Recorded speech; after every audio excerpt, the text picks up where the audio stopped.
Assalamualaikum warahmatullahi wabarakatuh. Perkenalkan, saya Dodi Kusumaatmadja dari Program Studi Manajemen Fakultas Ekonomi dan Bisnis Universitas 11 Maret Surakarta.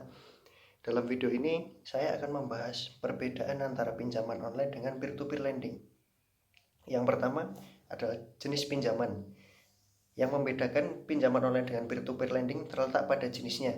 Pinjaman online biasanya berupa pinjaman pribadi untuk kebutuhan yang mendesak atau darurat. Sedangkan peer-to-peer lending biasanya pinjaman berupa modal usaha untuk kelancaran arus kas bisnis.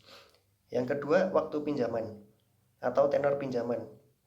Tenor pinjaman online harus dibayarkan pada satu waktu dan tidak bisa dicicil, serta dikenai biaya tambahan jika peminjam terlambat membayar. Biasanya pinjaman online memiliki tenor waktu 1 hingga 6 bulan, sedangkan peer-to-peer lending memiliki tenor yang lebih panjang, hingga sampai 12 bulan. Lalu aspek ketiga yang membedakan pinjaman online dengan peer-to-peer lending adalah tingkat bunga. Pinjaman online menawarkan bunga yang cukup tinggi, bisa dihitung bunga harian pinjaman online mulai dari 0,8%, sedangkan peer-to-peer lending menawarkan bunga yang relatif lebih rendah, mulai dari 16% sampai 30% per tahun. Aspek keempat yang membedakan antara pinjaman online dengan peer-to-peer lending adalah tingkat resiko. Tingkat resiko pada peer-to-peer lending umumnya jika terjadi gagal bayar, maka akan ditanggung oleh pihak pendanaan sesuai dengan aturan dari Otoritas Jasa Keuangan.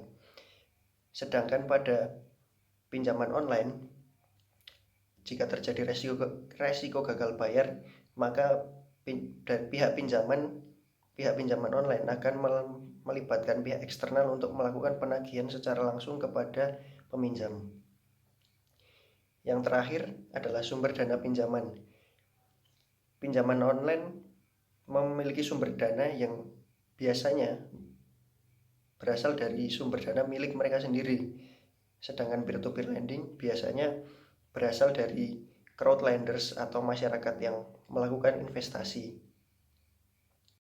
Jadi kesimpulannya, peer-to-peer lending adalah semacam marketplace yang mempertemukan antara investor dengan peminjam, yang biasanya peminjamnya adalah pelaku bisnis yang membutuhkan dana untuk mengembangkan usahanya atau untuk memperlancar arus kas bisnisnya. Sedangkan pinjaman online merupakan sebuah website atau aplikasi yang biasanya digunakan untuk memenuhi kebutuhan mendesak atau darurat dalam jumlah atau biaya yang relatif lebih sedikit.